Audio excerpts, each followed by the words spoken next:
मंडळी सस्नेह जय महाराष्ट्र। तडकाफडकी लाईव्ह येते, त्याची काही कारणं आहेत। एकतर मी दुर्गम भागात आहे, शिवगर्जनाचा दौरा चालू आहे आणि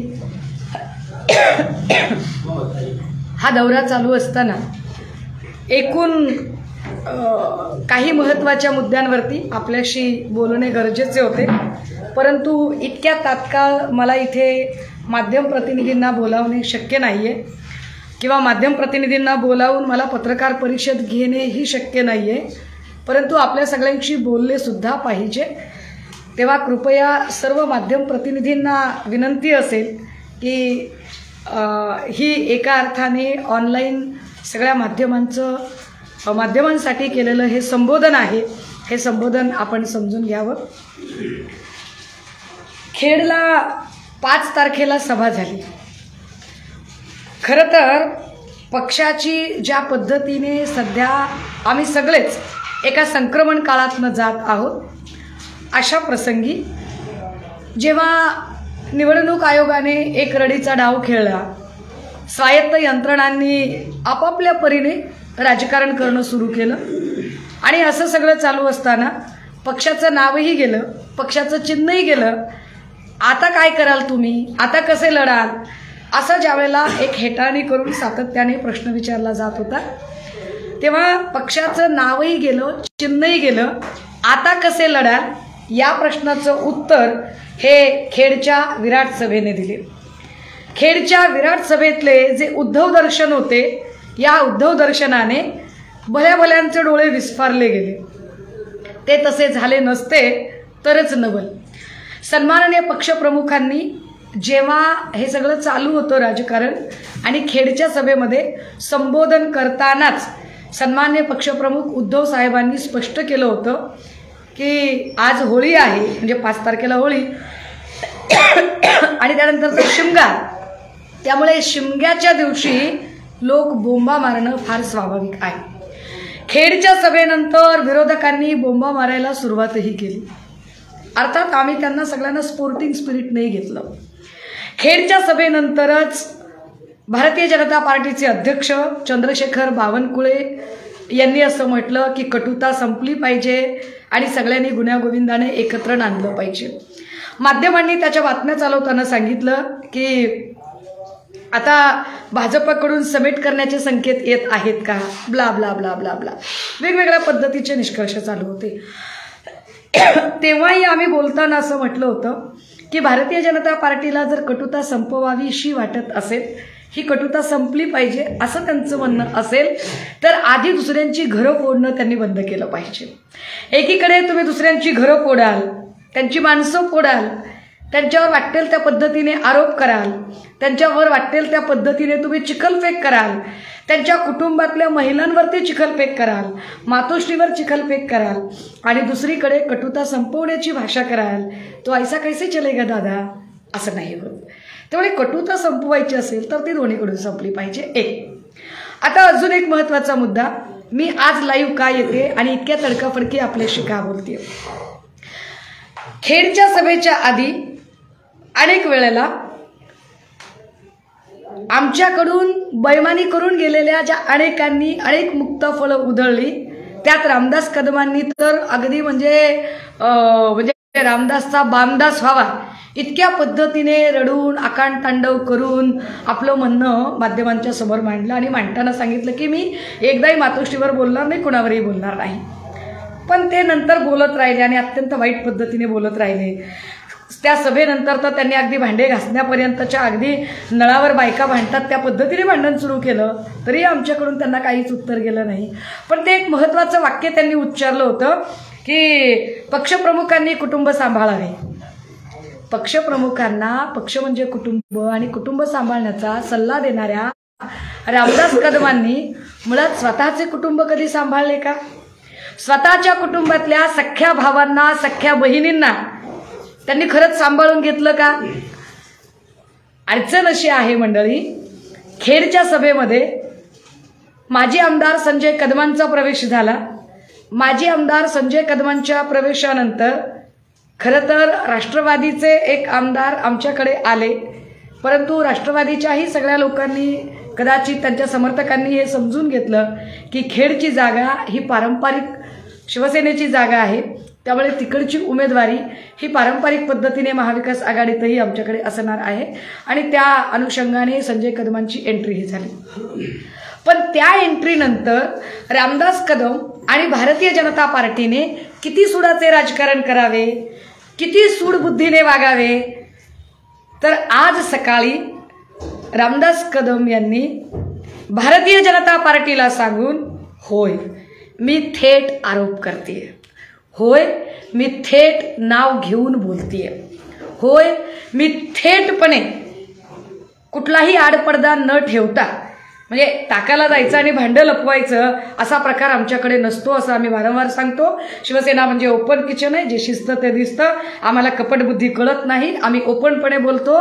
खेडच्या सभेनंतर आज असं अचानक काय घडलं की रामदास कदमांचे सख्खे भाऊ असणाऱ्या सदानंद कदमांना आज ईडीने उचललं।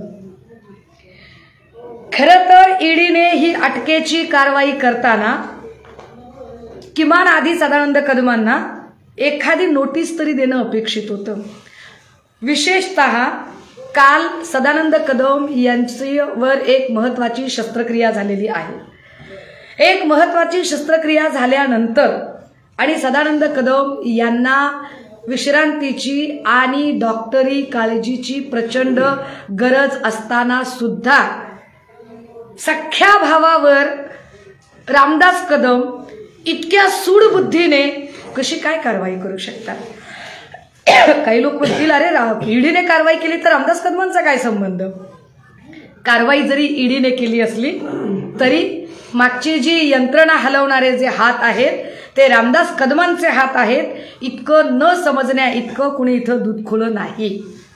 त्यामुळे रामदास कदमांनी आणि त्यांच्या सगळ्याच जे कोणी त्यांचे सो कॉल्ड वेल विशर्स असतील, या सगळ्या वेल विशर्सनी जी भूमिका घेतली, जी सुडाच्या राजकारणाची, जर तुम्हाला ईडीची कारवाई करायची होती तर आधी ॲटलिस्ट नोटीस दिली असती, ती नोटीस मिळाली असती तर किमान सदानंद कदमांच्या त्या शस्त्रक्रियेच्या संबंधाने त्यांनी जर ती शस्त्रक्रिया पुढे ढकलता येत असेल तर ती पुढे ढकलली असती, किंवा शस्त्रक्रिया होत असताना त्यांनी आवश्यक असणाऱ्या आपल्या सगळ्या ज्या काही औपचारिक असतील, प्रशासकीय औपचारिकता असतील, कागदपत्रांच्या औपचारिकता असतील, त्या औपचारिकता त्यांनी पूर्ण केल्या असत्या आणि त्या औपचारिकता पूर्ण करून मग ते शस्त्रक्रियेला सामोरे गेले असते।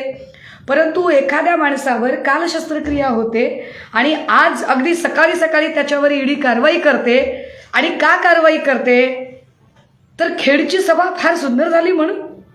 खेडच्या सभेला असंख्य लोक जमली आणि ही लोक जमताना कुठे ना कुठे त्यांना एक आशंका आहे की सदानंद कदमांनी या सभेला मदत केली असेल का, ही सभा सदानंद कदमांच्या समर्थकांनी भरवली असेल का? राजे हो, आमची माध्यम प्रतिनिधींना पण विनंती असेल आणि हे लाईव्ह बघणाऱ्या त्या प्रत्येकालाही विनंती असेल की किमान एवढा विचार केला जावा की आपल्याकडे मुंबई बॉम्बस्फोटातले आरोपी असणाऱ्या कसाबला पकडले गेले। कसाब देशद्रोही होता, कसाबने अनेकांचे मुर्दे पाडले होते, पण कसाबला सुद्धा शिक्षा देताना त्याचं म्हणणं मांडायला वेळ दिला गेला। कसाबला सुद्धा त्याची बाजू मांडण्याची संधी मिळाली, त्याच्यासाठी वकील सुद्धा भारत सरकारने पुरवला। जर तुम्ही कसाबला न्याय देताना एवढ्या सगळ्या गोष्टींची काळजी घेता तर या देशाचा नागरिक असणाऱ्या, या राज्याचा नागरिक असणाऱ्या एका माणसाला त्याची शस्त्रक्रिया झालेली असताना, त्याची शारीरिक अवस्था नसताना सुद्धा तुम्ही अचानक सूडबुद्धीने कारवाई कशी काय करू शकता? संवेदना जाऊ देत, पण कायदेशीर, कारण संवेदनेचा आणि फडणवीस साहेबांचा, संवेदनशील राजकारणाचा आणि भारतीय जनता पार्टीचा दूरदूरपर्यंत काहीच संबंध नाहीये, परंतु किमान कायदेशीर प्रक्रिया म्हणून तरी या गोष्टींची, कायदा नावाच्या गोष्टीची चाड जरा तरी भारतीय जनता पार्टी बाळगणार आहे का? मी खेडच्या सभेत असं म्हटलं होतं की किरीट सोमय्या यांनी डम्पिंग ग्राउंडवर जसे लोक प्लास्टिक बॉटल शोधतात ना, त्या पद्धतीने इथे तिथे घोटाळे शोधणे बंद करावे। तुम्ही डम्पिंग ग्राउंडवरती प्लास्टिक बॉटल शोधण्यापेक्षा मी अख्खे डम्पिंग ग्राउंड तुम्हाला दाखवायला तयार आहे। किरीट सोमय्यांना आम्ही पुन्हा एकदा आव्हान करतोय, हिम्मत असेल तुमच्यामध्ये तर अख्खे डम्पिंग ग्राउंड उचलून दाखवा आणि तुमच्या ईडीचा क्रेन त्या डम्पिंग ग्राउंडला लावा। सदानंद कदम हे आपल्या भावासोबत भावासारखीच बैमानी करून तिकडे जात नाहीत आणि ते पक्षप्रमुख उद्धव ठाकरे किंवा शिवसेना या सगळ्यांशी ते प्रामाणिक राहतात म्हणून ही कारवाई केली जाते का? मग ज्या आधीच्या तुम्ही नोटिसा पाठवल्या होत्या, जी नोटीस तुम्ही भावना गवळीला पाठवली होती, त्या नोटिशीचं किरीटजी काय झालंय? त्याच्यावरची चौकशी का थांबवली आहे तुम्ही? प्रताप सरनाईकांवरच्या चौकशीचं काय झालंय किरीटजी? म्हणजे मी समजू शकते की एखाद्या माणसावरती तुम्ही चौकशीचा तुम्ही आरोप केला, नंतर तुम्हाला असं वाटलं की नाही हा माणूस निर्दोष आहे आणि तुम्ही सोडून दिलं, मी समजूच शकते। पण किरीटजी किती वेळा असं होऊ शकतं? असं तुम्ही किती वेळ जणांवरती चुकून आरोप केले बरं? भावना गवळी, प्रताप सरनाईक, यशवंत जाधव, अर्जुन खोतकर, असंख्य नावं आहेत, कमी पडतील ती नावं। किरीटजी तुम्ही इकडून हातोडा घेऊन तिकडे जाताय साई रिसॉर्टवर हातोडा मारायला आणि सदानंद कदमांना तुम्ही साई रिसॉर्टमध्ये संबंधित म्हणून अडकवण्याचा प्रयत्न करताय। पण किरीटजी मी पुन्हा एकदा आपल्याला सांगतेय की सुप्रीम कोर्टने दिलेल्या आदेशानुसार, सुप्रीम कोर्टने जे काही मांडलं त्यानुसार, अतिक्रमण विभागाच्या कारवाईच्या नियमानुसार नारायण राणे यांचं मुंबईतल्या बंगल्याचं जे बांधकाम आहे ते 300% बांधकाम बेकायदेशीर आहे। 300% बांधकाम बेकायदेशीर असताना सुद्धा किरीटजी तुमचा हातातला हातोडा नारायण राणेंच्या बंगल्यावर का जात नाही? किरीटजी तुम्ही सूडबुद्धीनं राजकारण करताय, भाजपा सूडबुद्धीनं राजकारण करते हे आता सगळ्यांनाच कळलेलं आहे। अरे पण किमान जनाची नाही तर मनाची तरी बाळगा, जरा तरी म्हणजे लोकांच्या इतकं धडधडीत लक्षात येईल इतकंही सुडाचं राजकारण नकात करू। रामदास कदमांचे पुत्र योगेश कदम असं म्हणतात की सुषमाताईंना राजकीय गंध नाही, त्यांचं म्हणणं अगदी बरोबर आहे। कधी कधी माझे काही भाचे खरे बोलतात। योगेश कदमांचं म्हणणं आहे ना मला राजकीय गंध नाही, बरोबर आहे, मला राजकीय गंध नाहीये, कारण मला राजकीय गंध असता, मला सत्ताकारण कळलं असतं, मला राजकारण कळलं असतं तर योगेश कदमांच्या बापाने जशी बैमानी केली, जिकडे सत्ता जिकडे थवा, जिकडे हवा तिकडे थवा, जिकडे मेवा तिकडे थवा, अशा पद्धतीचं राजकारण मी केलं असतं। मग मीही तुमच्यासोबत आले असते ना खोक्यांच्या राजकारणामध्ये, किंवा तुमच्याकडे मी सामील झाले असते, जसे तुमच्याकडे आधी लोक काय दांडा वगैरे काय बोलून नंतर सामील झालेत, अशा पद्धतीने मीही सामील झाले असते। पण मला कळत नाही राजकीय, माझा राजकीय गंध कमी आहे हे बरोबर आहे। मला सत्तामेव जयतेपेक्षा सत्यमेव जयते जास्त कळते। आणि जर आपल्याला असे वाटत असेल की आम्ही केलेलं जे करतोय ते योग्य आहे तर मग किरीट सोमय्या, देवेंद्र फडणवीस, पंतप्रधान नरेंद्र मोदीजी, भारतीय जनता पार्टी, सोकॉल्ड अमित शहाजी आणि भारतीय जनता पार्टीच्या तमाम पदाधिकाऱ्यांनी याची उत्तरं दिली पाहिजेत की एखाद्याच्या घरात 5-50 लाख रुपये सापडले की तुम्ही फार गजब करता। काल परवा कर्नाटकमध्ये एका भाजपच्या आमदाराच्या घरात 6.5 कोटी रुपये सापडले, त्या 6.5 कोटीचं तुम्ही काय केलं? अर्थात तुमच्या बाकीच्या राजकारणावर मला बोलायचं नाहीये की नगर विकास खाते काय पद्धतीने खाजगी कंत्राटदारांना आता वेटीस धरते, त्यांची बिलं कशी अडवली जातात, ती बिलं अडवून त्यांना पक्षात येण्यासाठी काय पद्धतीने तुम्ही मजबूर करता। मग तुमच्याकडे नाही आला तर आयदर त्याची कामाची बिलं अडवली जातील किंवा त्याच्यावर खोट्या केसेस टाकल्या जातील, त्याच्या मागे सगळा ससेमिरा लावला जाईल, हे तुमचं चालूच आहे। परंतु किरीटजी आणि देवेंद्रजी तुम्ही दोघांनीही जरा विचार करावा या गोष्टीवरचा की 6.5 कोटी ज्या भाजपच्या आमदाराकडे सापडले तो निर्दोष असतो, त्याच्याकडे लक्ष द्यायचे नसते। परंतु तुम्ही राजन साळवींवरती 13 वेळा, तब्बल 13 वेळा धाड टाकते ईडी। ज्या अर्थी तुम्ही 13वी धाड टाकली त्या अर्थी 12 वेळा तुम्हाला काही सापडलेलं नाही। 12 वेळा तुम्हाला काही सापडलं नाही तरी तुम्ही 13व्या वेळेला धाड टाकता, त्यांच्या राहत्या घराची चौकशी करता। तुम्ही नितीन देशमुखांना तुम्ही त्याच पद्धतीने अकोल्याच्या आमदारांना तुम्ही हैराण करता। आणि या सगळ्यांचा दोष काय आहे? तर या सगळ्यांचा दोष एकच आहे किरीटजी, की ते तुमच्या कक्षपी लागत नाहीत, ते भाजपमध्ये येत नाहीत. सदानंद कदमांचा आजचा दोष काय आहे? तर सदानंद कदमांनी कुठली प्रॉपर्टीची अफरातफर केली आहे किंवा 2 नंबरचा पैसा आहे असं नाही. सदानंद कदमांची जेवढी माहिती मी घेतली, सदानंद कदमांच्या घरी जे पैसे येतात, व्हाईट मनी चेकने पैसे येतात.